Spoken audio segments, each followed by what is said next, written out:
প্রভাব আসলে বক্তৃতা দেওয়ার সময় না, এখানে আমাদের আসলে অ্যাকশনে যাওয়ার সময়। কারণ যে এই দুর্বৃত্তরা যেভাবে বেড়েছে এবং যেভাবে তাল পাচ্ছে ইউনূস সরকারের, ওই আরেকটা অথর্ব একটা স্বরাষ্ট্রমন্ত্রী আছে না, সেই অথর্ব স্বরাষ্ট্রমন্ত্রীকে তো আমি স্বরাষ্ট্রমন্ত্রী হিসাবে দেখি না, আমি দেখি একটা গোপাল ভাঁড় হিসাবে। সে একটা গোপাল ভাঁড়, সে একটা কমেডিয়ান, সে কিসের স্বরাষ্ট্রমন্ত্রী? সে রাত্রেবেলার সংবাদ সম্মেলন দেয়। গাঁজাখুর না হলে ওই সংবাদ সম্মেলন দিতে পারে কেউ? এইরকম গাঁজাখুর একটা স্বরাষ্ট্রমন্ত্রীকে আমরা চাই না আমাদের সমস্ত জায়গায়। ইউনূসের এই পান্ডাটা ব্যর্থ এবং ব্যর্থ এবং ব্যর্থ। এই ব্যর্থতার তাই কিন্তু আজকে আমাদের উপর পড়ে। কেন পড়ে? কারণ আমরা এই সরকার, আমরা এই 24-এর গণ অভ্যুত্থানে অংশ নিয়েছিলাম। সেই গণ অভ্যুত্থানে অংশ নেওয়ার কারণে এই অপদার্থগুলো আজকে দেশ চালাচ্ছে। এই অপদার্থগুলো দেশকে ছারখার করে দিচ্ছে।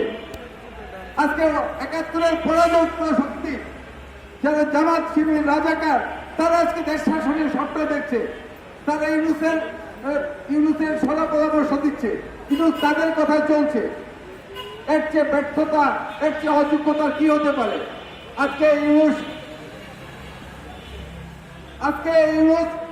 এই দেশের সাথে বেইমানি করে, দেশের মানুষের সাথে বেইমানি করে কি করছে? আজকে দেশের সাথে বেইমানি করে সে করছে বিদেশের সাথে সমস্ত চুক্তি। তুমি আসছো দেশকে একটা গণতান্ত্রিক অবস্থায় ফেরত দিতে, আর তুমি বিদেশের সাথে চুক্তি করো। 5 লেভেল জায়গা বলরা না। এই তো কাজে নির্বাচন না দেওয়ার পায় তারা। এই যে যত ঘটনা ঘটছে ওগুলো সব নির্বাচনটা না দেওয়ার পায় তারা। আমরা এই নির্বাচনের পায় তারাকে রুখে দেব। সাংস্কৃতিক কর্মীরা অতীতে যে রকম রুখে দিয়েছে, আমরা ভবিষ্যতে রুখে দেব।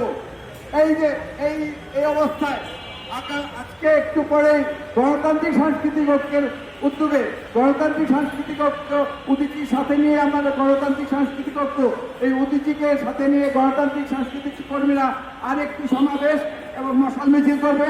আপনাদের সকলকে সেই সমাবেশে যোগদানের আহ্বান জানিয়ে এবং আপনারা যারা উপস্থিত হয়েছেন, এই আন্দোলনের সংগ্রামে সামিল হয়েছেন, তাদের সকলকে অভিনন্দন ও ধন্যবাদ জানিয়ে আমার বক্তব্য শেষ করছি। ধন্যবাদ। বন্ধুগণ, মনে রাখবেন, এই যে সংঘাত চলছে, এই একটা অগণতান্ত্রিক শক্তি এই মুহূর্তে বাংলাদেশের রাষ্ট্র ক্ষমতায় জগদ্দল চেপে বসেছে জোরের নাম করে। আমরা তাদের বসিয়েছিলাম।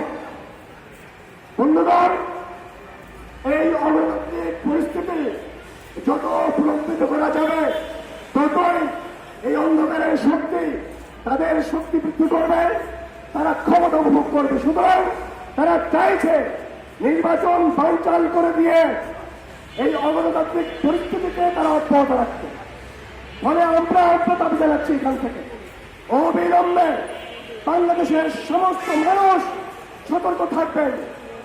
12ই ফেব্রুয়ারি যে জাতীয় নির্বাচন ঘোষণা করা হয়েছে, সেই 12ই ফেব্রুয়ারি যেন আমাদের জাতীয় নির্বাচন সংগঠিত হয়, সম্পূর্ণ হয়।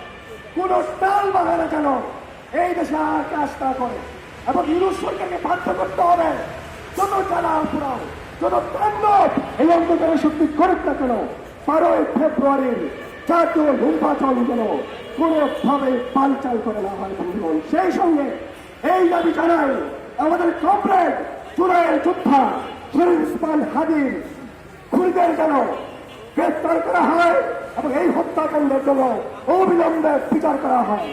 এই বিচার ছাড়া এই ইউনূস সরকারের কোনো রক্ষা নেই। সেই সঙ্গে গত 2 দিন ধরে সারা দেশে যে তাণ্ডব চালানো হয়েছে, এইগুলোর বিচার চাইব আমরা। এর সমস্ত অপরাধের সন্ত্রাসীদের আমরা কার করে দাঁড় করাবো, সময়ের অপেক্ষা শুধুমাত্র।